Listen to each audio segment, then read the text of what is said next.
પરમાત્મને પ્રણત કલેશ નાસાય ગોવિંદાય નમો નમઃ।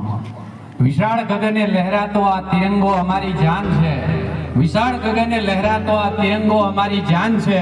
અરે તેમના રક્ષણ કાજે તો અમારા લાખો જીવ કુરબાન છે।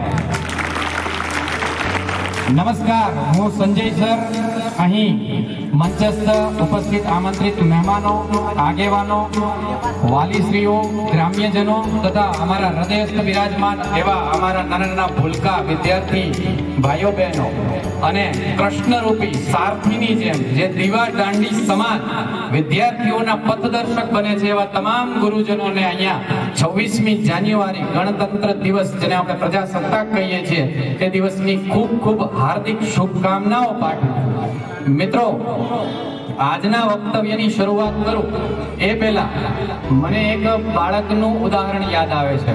નાનું એવું બાળક, હેલો, જાગો છો બધા? ઊંડો શ્વાસ છોડો, રિલેક્સ, ચલો બધા અહીંયા જ્યાં। એક નાનું એવું બાળક કે જે શાળાએ જાય છે અને એની સાથે પરિસ્થિતિ એવી બને છે કે એમના શિક્ષકે એમને શાળાની બહાર બેસાડી દીધી। એટલે હૃદયમાં બેસી જાય ને કે ભાઈ મને કેમ બહાર કાઢ્યો। એટલે ઘરે આવીને સહજ ભાવે એ બાળકે એની માતાને પૂછ્યું કે માતા, શું આપણે ભણી ન શકીએ, આપણે શિક્ષા ન મેળવી શકીએ? એટલે એની માતાએ કીધું કે ના બેટા, આપણે શિક્ષા ન મેળવી શકીએ। એટલે કે એવું કેમ? તો કે બેટા, આપણે નીચી જાતિના છીએ। એટલે બાળકે તરત જ કીધું કે માં, એવું ક્યાં લખ્યું છે કે આપણે નીચી જાતિના છીએ? તો કે બેટા, એવું કિતાબમાં લખ્યું છે, પુસ્તકમાં લખ્યું છે। એટલે બાળક તરત જ બોલ્યો કે જો આવું પુસ્તકમાં લખ્યું હોય તો એ પુસ્તક તો કદાચ ખોટું હોઈ શકે। જો મને મોકો મળે તો હું આ પુસ્તકને ફેરવી નાખીશ અને એવી કિતાબ લખીશ કે જ્યાં ઊંચ નીચના ભેદભાવ નહીં હોય। અને મિત્રો, એ બાળકને મોકો મળ્યો પણ ખરો ને એને પુસ્તક લખ્યું પણ ખરું। એ પુસ્તક એટલે આજનું આપણું સંવિધાન, જેને આપણે ગણતંત્ર કહીએ છીએ। અને એ બાળક બીજું કોઈ નહીં, ડોક્ટર બાબા સાહેબ ભીમરાવ આંબેડકર। પ્રજાસત્તાક શા માટે 26મી જાન્યુઆરી 1950 ના છે, બીજો કોઈ દિવસ શા માટે નહીં? નાના ભૂલકાઓ બેઠા છે ને, એટલે શીરાની જેમ આમ ગળે ઉતરી જાય ને એવી તમારી ભાષામાં વાત કરું। કારણ કે બાળકોને આપણે પૂછીએ ને કે ગણતંત્ર શું છે, પ્રજાસત્તાક શું છે, તો હજી 15મી ઓગસ્ટ અને 26મી જાન્યુઆરી ને એમાં આપણે ગળમથલ ઘણા ખાઈ જતા હોઈએ છે। બાળકોની ભાષામાં વાત કરું। આપણું ઘર હોય તો આપણા ઘરે કંઈક ને કંઈક નિયમ હોય ને કે ભાઈ આટલા વાગ્યા પછી બહાર નહીં જવાનું, બહાર ગયા હોય તો આટલા વાગ્યા સુધીમાં અહીંયા આવી જવાનું। ઘરના મોભી છે તો ઈ સર્વે સર્વા છે, કોઈને કોઈ સત્તા છે, કોઈને કોઈ ફરજ છે, કોઈને કોઈ જવાબદારી છે। તો ઘર કેમ કંઈક નિયમોથી ચાલે?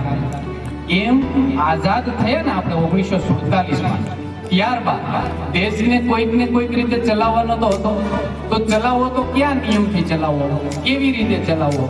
એટલે એક એવી રચના કરવામાં આવી, એક એવું લખાણ કરવામાં આવ્યું કે જેના આધારે, જેની અંડરમાં રહીને બધાને સમદ્રષ્ટિથી કોઈને કોઈ નિયમ લાગુ પડે, બધાને પોતાની સત્તા મળે, બધાને પોતાની ફરજ મળે, બધાને પોતાની જવાબદારી મળે। આ કિતાબ લખવા માટેની જવાબદારી ના અધ્યક્ષ સ્થાને ડોક્ટર બાબા સાહેબ ભીમરાવ આંબેડકરને જવાબદારી સોંપવામાં આવી। કિતાબ તો 1950 નવેમ્બરમાં લખાઈ ગઈ હતી, પણ આઝાદી બાદ આપણા દેશના પ્રથમ રાષ્ટ્રપતિ ડોક્ટર રાજેન્દ્ર પ્રસાદ ધ્વજવંદનનો કાર્યક્રમ કર્યો અને એ દિવસ હતો 26મી જાન્યુઆરી 1950। અને સાંભળજો, 21 તોપોની સલામતી આપવામાં આવી અને તે દિવસે ડોક્ટર રાજેન્દ્ર પ્રસાદે એવું જાહેર કર્યું કે આજથી ભારત પૂર્ણ પ્રજાસત્તાક છે। એટલે કે હવે પ્રજા નક્કી કરશે કે એની ઉપર કોણ શાસન કરશે। એટલે લોકો દ્વારા, લોકો વડે અને લોકોથી ચાલતી સરકારનું નિર્માણ ત્યારથી કરવામાં આવે છે અને ત્યારથી આપણે પ્રજાસત્તાક, જેને ગણતંત્ર, અને 26મી જાન્યુઆરી 1950ના દિવસથી આપણે ઉજવીએ છીએ। વિશ્વના કોઈ પણ ખૂણે જાઓ તો ભારત છે એ પોતાની જગ્યા કરીને બેઠું જ છે। જો ભારતનો પરિચય મારે 5 લીટીમાં આપવો હોય કે હા હું ભારત દેશનો નાગરિક છું, મને ગર્વ છે, તો 5 લીટીમાં ભારત દેશનો પરિચય કવિતા રૂપે હું તમને આપું. હેલો, જાગો છો ને બધા? ઓકે. देखो देखो हमारी ओर, हम वही है जो बाण भेद के धरती से धारा निकाल दिया करते थे. हम एक उंगली पर गोवर्धन पर्वत उठा लिया करते थे. हम ही थे वो तिले जिन्होंने चक्रव्यूह में जाने की विद्या सीखे बगैर गए थे. और वो भी हम ही थे जिनके नाम के पत्थर पानी में तैर गए थे. हम मारना भी जानते हैं और बचाना भी जानते हैं. हमने दुश्मनों के लिए फाइटर जेट्स बनवाए, सुरंगें बनवाई, और जब जिंदगी की सांस टूटने लगी तो हम ही थे जिन्होंने वैक्सीन बनवाई और उस पर लिख दिया सर्वे संतु निरामया. यानी ईश्वर सिर्फ हम पर ही नहीं सब पर करे दया. हम जाबाज है, जियाले है, आंधियों से पाले है, बिजलियों से खेले है. देखो देखो हमारी ओर, पहचानो हमें, हम इंडिया वाले हैं, वाले हैं, वाले हैं.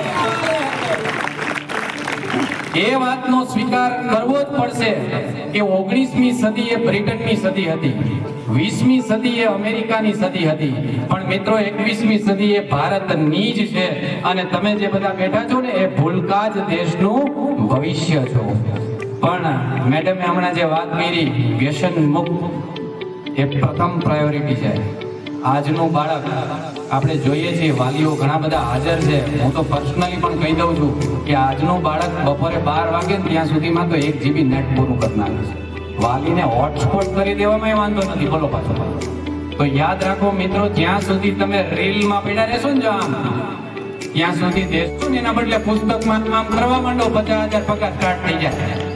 આટલું ધ્યાન રાખો. આજના યુવાનો માટે છેલ્લી 5 લાઈન હું આપીને જાઉં છું કે આજનો યુવાન શું હોવો જોઈએ, તમારામાં કેટલી તાકાત છે મિત્રો, કે જે તમે દેશને બદલી શકો. તમારી તાકાતથી તમે દુનિયાના કોઈ પણ ખૂણે જ્યાં જગ્યા કરવી હોય ત્યાં કરી શકો છો. આજનો યુવાન વ્યસનના માર્ગે એટલો ગળાડૂબ થઈ ગયો છે અને ડિપ્રેશન. હમણાં તમે જોયું કે એક નાનું 8 વર્ષનું બાળક છે, એને એટેક આવ્યો.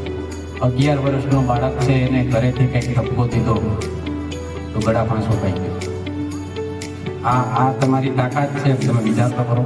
એ જીરીક કંઈક કહેવાય જાય તો ખોટું લાગી જાય. આવું હોય, એમ વિચાર કરો છો, આવું હોય. માતા પિતાના સપના સાકાર કરવા, વડીલોએ આપેલી આજ્ઞાનું પાલન કરવું, દેશ આપણા સિરે છે, આપણે દેશને કઈ જગ્યાએ લઈ જવાનું વિચાર તો. 5 લીટી તમારા માટે, યુવાનોની તાકાત. तो जिस गति से है चला तो उस गति को पाएगा, तो फूल सूंघता रहा तो किस गति समाएगा. सर पे जिसके तेज और हाथ धनुष बाण है, वीर उसको बोलते हो बूढ़ा हो जवान हो. रण में जाके हो खड़ा तो चक्रव्यूह तोड़ दे, मौत को भी मात दे तो जिंदगी मरोड़ दे, मरोड़ दे, मरोड़ दे. ફરી એકવાર આજના પ્રજાસત્તાક નિમિત્તે આપ સૌને ખૂબ ખૂબ શુભકામનાઓ. વિદ્યાર્થીઓ ઉપર માં સરસ્વતી ખૂબ ખૂબ કૃપા દ્રષ્ટિ રાખે. પધારેલા તમામ ને ભગવાન રોજગાર ધંધા કમાણીમાં ખૂબ ખૂબ બરકત આપે. અમને અહીંયા આમંત્રણ આપવામાં આવ્યું અને બોલવાનો મોકો આપવામાં આવ્યો એ બદલ આપનો ખૂબ ખૂબ આભાર. ધન્યવાદ. Thank you very much.